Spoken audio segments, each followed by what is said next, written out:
नमस्कार। आज की खास रिपोर्ट में जानिए ईपीएस 95 पेंशन में प्रस्तावित चरणबद्ध बढ़ोतरी से पेंशनधारियों को किस तरह का वित्तीय और सामाजिक लाभ मिल सकता है, किस तरह की शर्तें होगी और किस तरह से ये प्रभावी रूप से लागू होगा। हम विस्तार से समझेंगे चरणबद्ध क्या है और किसे कितना मिलेगा और इसका रोजमर्रा की जिंदगी पर क्या असर होगा। तो चलिए जानते हैं इसके बारे में ताज़ा जानकारी। पहले जान लेते हैं कि ईपीएस 95 क्या है और आज ये चर्चा क्यों फिर से जोर पकड़ रही है। ईपीएस 95 की न्यूनतम पेंशन सालों से बहुत कम स्तर पर बनी हुई थी और अब इसको लेकर नई चर्चाएं और प्रस्ताव सामने आया। इन चर्चाओं के केंद्र में है कि न्यूनतम पेंशन की दर में सुधार और कम आय वाले पेंशनधारियों के लिए वास्तविक जीवन स्तर को बनाए रखने की कोशिश। तो जी हाँ दोस्तों, जैसे ईपीएस 95 पेंशन धारकों के लिए, कर्मचारियों के लिए पेंशन स्कीम है जो ईपीएफ में योगदान करते हैं और रिटायरमेंट के बाद नियमित मासिक भुगतान देती है।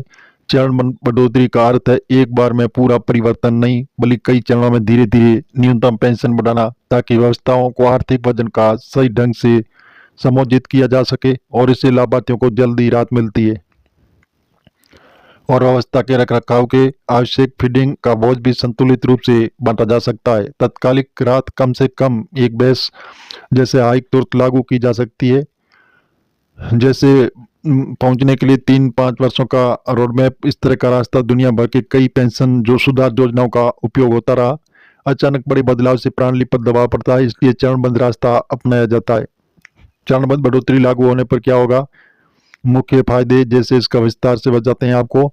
अब सबसे अहम सवाल, ये बढ़ोतरी सीधे तौर पर पेंशन धारियों की जिंदगी में क्या क्या बदल देगी और विस्तृत से क्रमवार असर बताया जा रहा है। सीधा मासिक आय में वृद्धि, रोजमर्रा के खर्चे कम हो गए। जिन पेंशनधारियों को अभी 1000 रुपये मिलते हैं तो चरणबद्ध बढ़ोतरी से पहले चरण में जैसे महीने की क्रय शक्ति बढ़ेगी, दवा, बिजली, खाने पीने की मूल आवश्यकताएं बेहतर तरीके से पूरी होगी। हालिया रिपोर्ट में प्रस्तावित शुरुआती स्तरों पर चर्चा देखी। ये सुझाव अक्सर अलग अलग स्तरों पर रहा है, इसलिए ग्रामीण शहरी दोनों इलाकों में वित्तीय सुरक्षा, छोटे शहरों और गांव में भी पेंशन के अतिरिक्त आय से घरेलू खर्च, इलाज और छोटे उद्धार की जरूरतें कम होगी।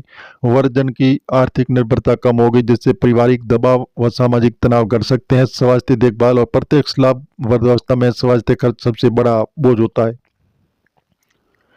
बढ़ती पेंशन के कारण जैसे नई दवाइयों का ट्रीटमेंट के लिए पैसे उपलब्ध हो गए, इससे अस्पताल में भर्ती और देर से इलाज में होने वाले जोखिम कम होगा। मुद्रास्फीति के खिलाफ आर्थिक सुरक्षा, चरणबद्ध वृद्धि एक उद्देश्य ये भी है कि पेंशन समय के साथ मुद्रास्फीति के अनुरूप कम से कम कुछ हद तक टिके रहे। ये वृद्धावस्था में क्रय शक्ति को बनाए रखने में मदद करेगा।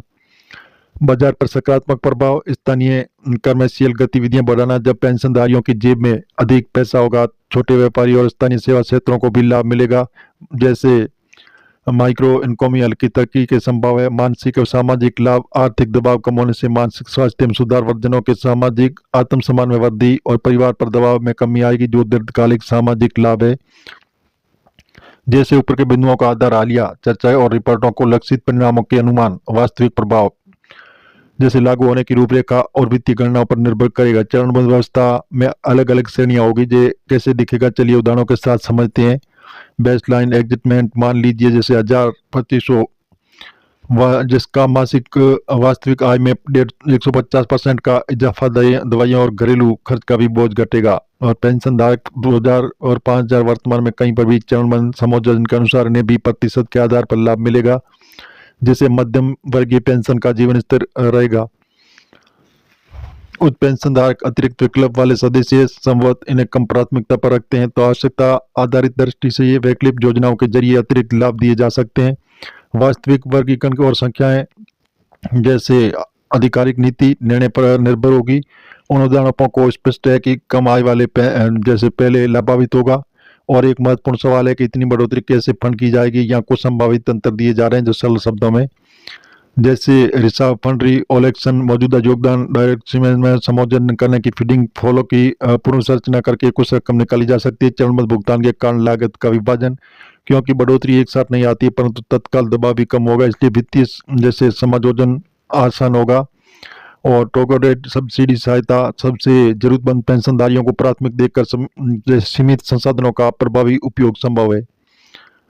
तो जी हाँ दोस्तों, इस प्रकार बताया जा रहा है कि बढ़ोतरी का वित्तीय तर्क क्या है और इसे व्यवहार में लागू करना अपेक्षाकृत टिकाऊ हो सकता है। फंड की स्थिरता पर दबाव। अगर बढ़ोतरी की गणना पर फंड प्रबंधन सावधानी नहीं बरतेगा तो दीर्घकालिक उदायगी प्रभावित हो सकती है। जैसे लॉजिस्टिक और जैसे ऑपरेशनल चुनौती, अधिक लाभार्थियों को डेटाबेस, भुगतान तंत्र अपडेट चाहिए होगा।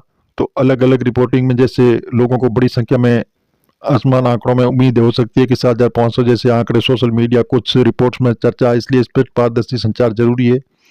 पहला स्टेप है जैसे सूचना जारी होगी, दूसरे स्टेप में पात्रता सूची सार्वजनिक होगी, और तीसरा स्टेप बैंक भुगतान के माध्यम से अपडेट किए जाएंगे। चौथा स्टेप पहली किस्त का भुगतान। यदि ईपीएस 95 पेंशन धारक है तो आपके परिचित है या कुछ व्यवहारिक सुझाव है जो जैसे फेजेड इम्प्लीमेंटेशन के दौरान उपयोगी होंगे। और अपने पिन डिटेल और बैंक डिटेल अपडेट रखें। भुगतान में देरी से बचने के लिए डिजिटल जीवन प्रमाण पत्र, आधार, पहचान दस्तावेज तैयार रखें। तेजी से वेरिफिकेशन के लिए स्थानीय कार्यालय से बातचीत में रसीद, नोटिस रखें और भविष्य के लिए प्रमाणिक रिकॉर्ड रखें।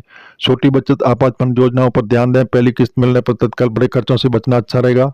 ईपीएस 95 चरणबद्ध बढ़ोतरी कमाए वाले पेंशनधारियों को शीघ्र राहत दे सकती है, दीर्घकालीन व्यवस्थित बनाए रखने का रास्ता दे सकती है और स्थानीय अर्थव्यवस्था को भी छोटा सा ताजा झटका दे सकती है। ध्यान रहे कि असली रूपरेखा अमल है की तारीख अंतिम संख्या तभी निश्चित होगी जब आधिकारिक नोटिफिकेशन जारी होगा। हम आपकी रिपोर्टिंग लाने के लिए संतर्क रहेंगे और जैसे ही कोई नई आधिकारिक जानकारी आएगी हम उसका विश्लेषण आपके लिए लेकर आएंगे। ये जानकारी मीडिया आधारित है। आप सरकार की ऑफिशियल वेबसाइट पर जाकर जानकारी जरूर लें और मिलेंगे एक नई जानकारी के साथ। अगर आप नए और पहली बार चैनल को सब्सक्राइब कर लें ताकि आने वाली नई अपडेट सबसे पहले आपको मिलती रहेगी। धन्यवाद।